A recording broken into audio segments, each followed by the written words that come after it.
Et voilà, donc Gwenaël s'est lancée. Je te redis bonjour, même si Et on a bonjour. échangé Oui. quelques minutes avant. Voilà,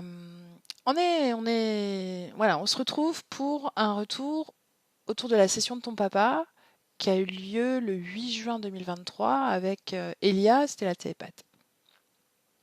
Exact. Et effectivement, je t'avais contacté pour te demander de faire une session pour mon papa parce qu'il était à ce moment-là hospitalisé, donc il avait 78 ans à l'époque. Mhm. Il était hospitalisé, il n'avait plus l'usage de la parole, il ne marchait plus et les médecins étaient franchement pas optimistes concernant la suite. Mhm. Est-ce qu'ils avaient posé un diagnostic médical ou pas?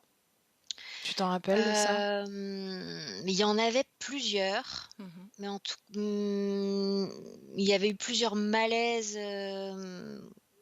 perte de conscience dans les semaines qui avaient, précédé l'hospitalisation.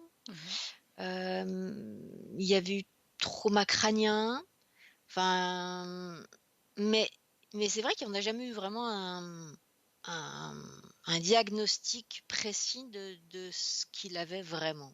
Ok. Et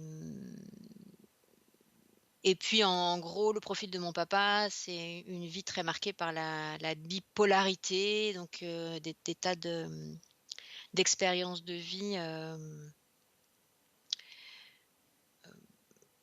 particulières, on va dire. Mhm. Ouais, et je pense que c'est un peu relayé à enfin la session est diffusée, donc je pense que c'est un peu relayé tous ces aspects de sa vie au moment de la présentation de la session. Ok. Oui, et puis Donc, on l'a retrouvé aussi beaucoup pendant la session, mhm, de ce qu'Elia racontait et en tout cas, il y avait moi, j'ai fait vraiment beaucoup de ponts, il y avait beaucoup d'éclairage, qui était très juste avec de ce que je connais de la vie de mon père. mhm, Et donc pendant la session, Elia, elle nommait que le corps émotionnel de mon père était bloqué, fermé, un corps mental vraiment en surchauffe et puis, un corps physique qu'il, nommait comme étant une décharge. mhm. Ouais, c'est le titre de la session d'ailleurs, je crois. Mon corps est une décharge, il me semble que c'est ça. OK. Je crois que c'est ça. Et d'accord. Et puis on avait vu qu'il y avait effectivement une interférence, bon les gens verront dans la session s'ils veulent regarder. Mais en tout cas, pour faire suite et ce qui m'a vraiment,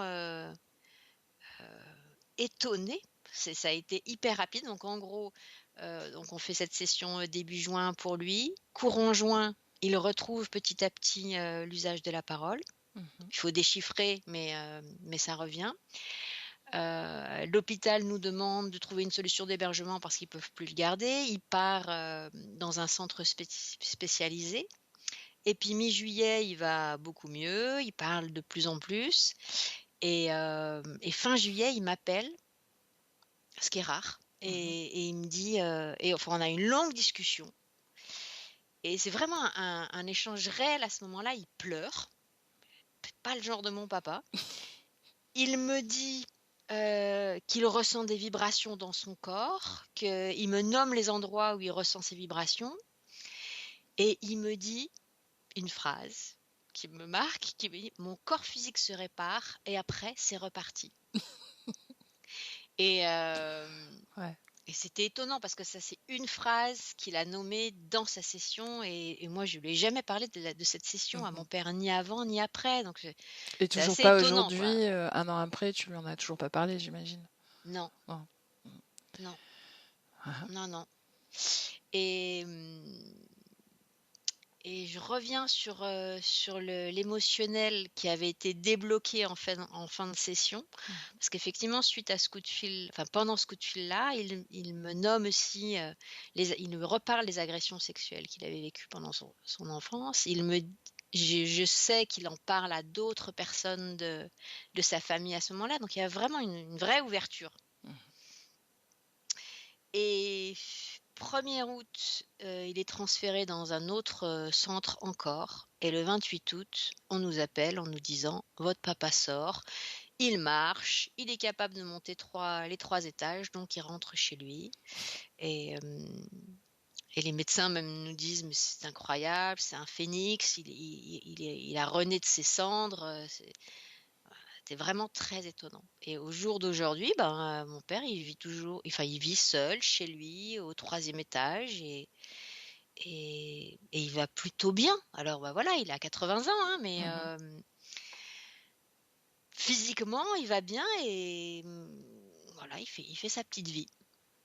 Et dans la personnalité, je sais que dernièrement on a échangé, tu m'as dit bon bah il a son caractère, voilà, mais est-ce qu'il a gardé cette ouverture vis-à-vis de toi ou vis-à-vis de son entourage ou ça s'est produit une fois et puis voilà. Ça s'est plutôt reproduit une fois et puis voilà. Mhm, Mais parce que moi, je le vois pas au quotidien. On est vraiment à 800 kilomètres l'un de l'autre mhm, et on n'a jamais eu l'habitude de s'appeler souvent dans cette vie.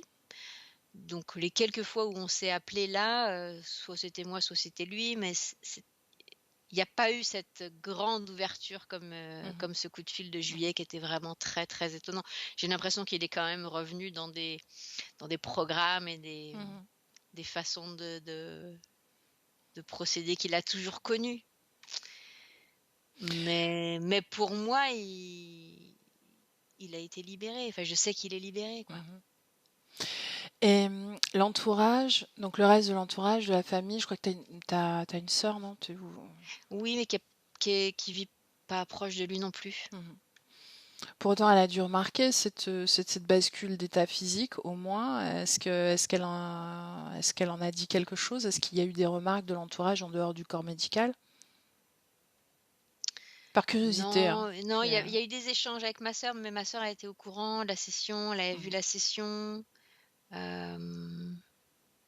Non, il n'y a pas eu Ok. de retour, à part ce retour Qu'il a très fait lui. étonnant Mhm. qu'il a fait lui à la maison et son retour à la maison et son Mhm. retour à la Ah vie. ouais, ouais. Parce qu'on Mhm. pensait vraiment qu'il allait Mhm. partir, quoi. Mhm.